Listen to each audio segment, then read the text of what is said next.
गेल्या काही दिवसांपासून लाडकी बहीण योजनेवरून सत्ताधारी आणि विरोधकांमध्ये आरोप प्रत्यारोपांच्या फैरी रंगतायत आणि यातच आता उपमुख्यमंत्री अजित पवारांनी खास त्यांच्या शैलीत सुप्रिया सुळेंवर नाव न घेता मिश्किल टोला लगावलाय। माझी एक बहीण माझ्यापासून लांब गेली आहे, आमच्यात अंतर पडलेले आहे, म्हणून बाकीच्या बहिणींना जवळ करण्याचा प्रयत्न सुरू आहे, असा मिश्किल टोला अजितदादांनी लगावलाय।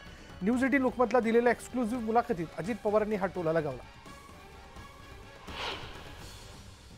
लाडक्या बहिणींना तुम्ही भेटताय, प्रत्येकाशी संवाद साधण्याचा प्रयत्न करताय, हा योजनेचा परिणाम आहे की तुमच्यात झालेला बदल आहे?